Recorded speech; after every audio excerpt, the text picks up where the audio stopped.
Galatians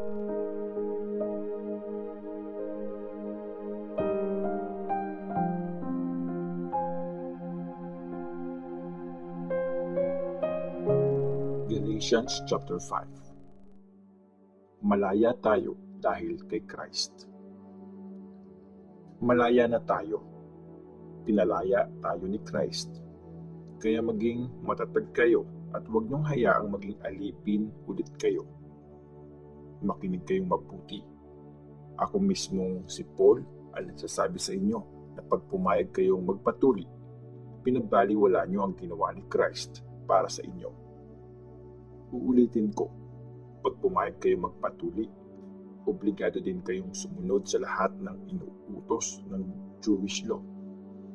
Kayo mga nagpupumilit na tanggapin ng Diyos dahil sa pagsunod sa law, hiniwalay niyo na ang sarili niyo kay Christ at napalayo na kayo sa sobrang kabaitan ng Diyos. Kami naman, umaasa kami sa Diyos na tatanggapin niya kami dahil sa faith namin kay Christ, sa tulong ng Holy Spirit. Kung united tayo kay Christ Jesus, di na mahalaga kung tuli tayo o hindi. Ang importante, yung faith natin na nakikita sa pagmamahal sa ibang tao. Sobrang okay na yung ginagawa nyo.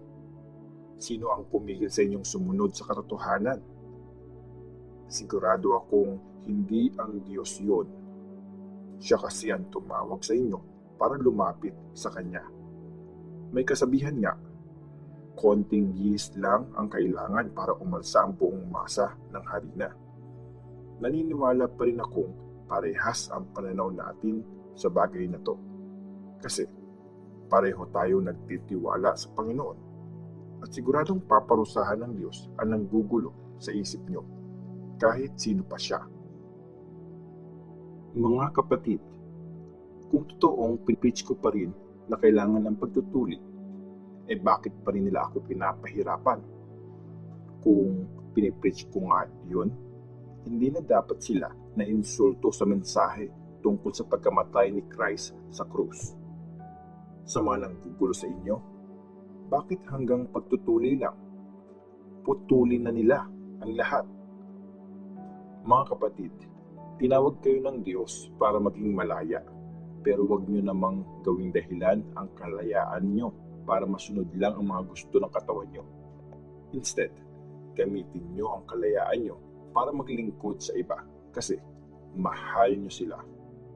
Kasi pwedeng isummarize ang buong Jewish law sa isang utos. Mahalin mo ang kapwa mo gaya ng pagmamahal mo sa iyong sarili. Pero kung nagkakagatan at nagsasakmalan kayo na parang mga hayop, mag-ingat kayo. Magkakaubusan kayo. Ang Holy Spirit at ang pagnanasa ng laman. Ito ang sinasabi ko sa inyo. Hayaan niyong i-guide ng Holy Spirit ang buhay niyo. Huwag niyong sundin ang pagnanasa ng katawan. Kontra ang pagnanasa ng katawan sa gusto ng Holy Spirit at kontra ang Holy Spirit sa pagnanasa ng katawan. Magkalaban talaga sila. Kaya di nyo magagawa ang gusto nyong gawin. Pero kung ang Holy Spirit ang nagli-lead sa inyo, hindi na kayo kontrolado ng Jewish law. Obvious naman ang mga ginagawa ng laman. Yan yung mga immoral na gawain, malalaswang pag-iisip at mahalay na pamumuhay.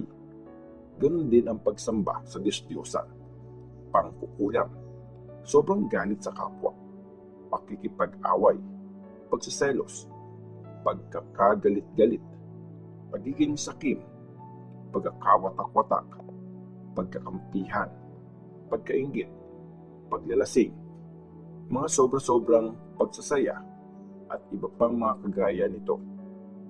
Winarningan ko na kayo dati at inuulit ko ngayon. Hindi makakasama sa kaharian ng Diyos ang mga gumagawa ng mga ito.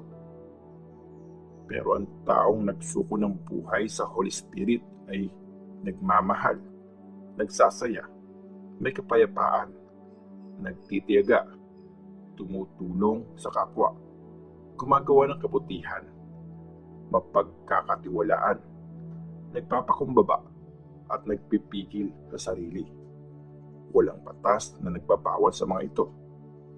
Yung mga united na kay Christ Jesus, tinigil na nila ang gustong ginagawa ng katawan, pati lahat ng mga pagnanasa nito. Ang Holy Spirit ang nagbibigay ng buhay sa atin, kaya dapat lang na ang Holy Spirit ang masunod sa buhay natin. Di tayo dapat nagyayabang o nang iinis o nag-iinggitan.